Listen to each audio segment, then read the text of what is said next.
ఈ డైరెక్టర్ వెంకట్ ప్రభు అప్పుడెప్పుడో పోయిన జన్మలో మన్ కథ తీశాడు. అది అజిత్ది, చాలా బాగుంటుందండి ఆ సినిమా. అయితే ఎక్సలెంట్ టాప్ నాచ్ ఉంటుంది సినిమా. దాన్ని బేస్ చేసుకుని ఇప్పుడు వరకు ఇండస్ట్రీలో రన్ అవుతున్నాడు. దాదాపు 15 ఏళ్ళు అయినట్టుంది ఆ మూవీ, 13 ఏళ్ళు ఇప్పటికీ రన్ అవుతున్నాడు ఇండస్ట్రీలో. మరి ఏం చూసి విజయ్ అతనికి ఈ సినిమా యాక్సెప్ట్ చేశాడో తెలియదు కానీ బీస్ట్, ఆల్రెడీ బీస్ట్ ఉంది కదా నెల్సన్ తీసింది, దానికి 2.2 వెర్షన్ లాగా ఉంది. మళ్ళీ దాంట్లో ఒక కొడుకు క్యారెక్టర్ ఇన్వాల్వ్ చేశాడు. ఒక డెప్త్ కనపట్లేదు, ఎమోషన్ కనపట్లేదు. First of all trailer length, ఎంత పెద్ద లెంత్ ఉందో అసలు. అది వస్తూనే ఉంది మీ సినిమానా లేకపోతే ట్రైలర్ అన్నట్టు చాలాసేపు ఉంది ట్రైలర్. ఒక అవసరమైన డీసెంట్ కట్ లేదు. అండ్ యాక్షన్ సీక్వెన్సెస్ని హైలైట్ చేస్తూ కట్ చేయాల్సింది.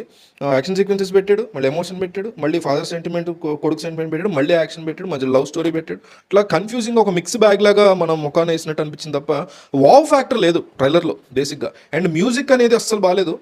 అనిరుద్ధ్ అంటే కొంతమంది హీరోలు ఉంటారు, అబ్బా పేర్లు ఎందుకు కానీ, విజయ్ అందులో ఒకటి, మిగతా వాళ్ళ గురించి ఇప్పుడు ఎందుకు కానీ, వీళ్ళకి ప్యాడింగ్ ఉండాలి. ప్యాడింగ్ లేకపోతే these people are just puppets. ఒక మంచి మ్యూజిక్ డైరెక్టర్ అంటే అనిరుద్ధ్ ఒక ప్యాడింగ్ అనమాట మనోడికి. లేకపోతే లోకేష్ కనకరాజు, లేకపోతే మురుగదాసో, ఇట్లా ఏదో ఒక ప్యాడింగ్ లేకపోతే వర్క్ అవ్వదు విజయ్కి బేసిక్గా. సో బీస్ట్ కి సెకండ్ వెర్షన్ లాగా ఉంది. లియో కూడా అసలు చాలా పెద్ద డిసప్పాయింట్మెంట్. నాకు చాలా ఇష్టమైన లోకేష్ కనకరాజు తీసినా కూడా second half biggest disappointment. Leo కూడా అంత పెద్దగా ఏమీ ఆడలేదు.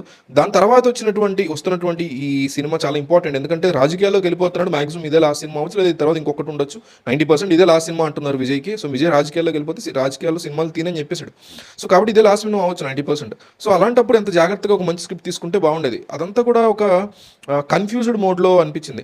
అట్లాగని మరీ వరస్ట్ ఏం లేదు. యాక్షన్ సీక్వెన్సెస్ అని ఓకేగా నడిచాయి. ఎంతసేపు బీస్టే గుర్తొచ్చింది. ఆ హెలికాప్టర్స్ కానీ, ఆ స్పై అని చెప్పడం, అతని బ్యాక్ ఎండ్లో అతను బాగా వర్క్ చేశాడు అప్పట్లో దీనికి, ఈ కంపెనీకి, ఐ మీన్ ఈ ఫోర్సెస్కి, ఇవన్నీ ఆర్మీకో మిలిటరీకో, ఇట్లాంటివన్నీ చెప్పడం అంతా కూడా బీస్టే గుర్తొస్తుంది మనకి. ఎక్సలెంట్ పెర్ఫార్మర్ అనేసి మళ్ళీ కొడుకుని ఇన్వాల్వ్ చేశాడు. కొడుకు ఫాదర్ది కూడా ఒక పాయింట్లో ఫైట్ ఉన్నట్టు కనిపిస్తుంది. సో ఓవరాల్గా ఇట్స్ బిలో యావరేజ్ ట్రైలర్ అని చెప్పుకోవచ్చు నా దృష్టిలో. ఫస్ట్ రీజన్ ఏంటంటే బిలో యావరేజ్కి ట్రైలర్ లెంత్ చాలా పొడుగుంది. ట్రైలర్ కట్ అసలు సరిగ్గా చేయలేదు. రెండింటిని మించిన బిగ్ రీజన్ ఏంటంటే మ్యూజిక్ బాగా, అసలు మ్యూజిక్ కొంచెం కూడా మనం కనెక్ట్ అయ్యేలా లేదు.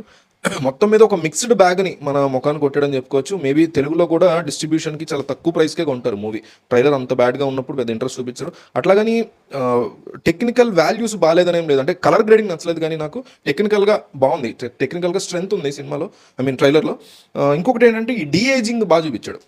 చాలా తక్కువ ఏజ్కి వచ్చేసినట్టు విజయ్ కొడుకు క్యారెక్టర్ చూపించినప్పుడు దాన్ని చాలా బాగా చూపించాడు. అది ఆ టెక్నికల్గా ఎవరైతే వర్క్ చేశారో దాని మీద అది డెఫినెట్లీ మెచ్చుకోవాలి. బట్ టెక్నికల్గా ఇట్స్ వెరీ గుడ్. కానీ ఎమోషన్ ఎక్కడా కనెక్ట్ అవ్వకుండా వావ్ ఫ్యాక్టర్ అనేది లేదు ఇందాక చెప్పుకున్నట్టు. సో మీకు ఎట్లా అనిపించింది ఈ ట్రైలర్ ఏంటి అనేది ఒకసారి కామెంట్ చేయండి.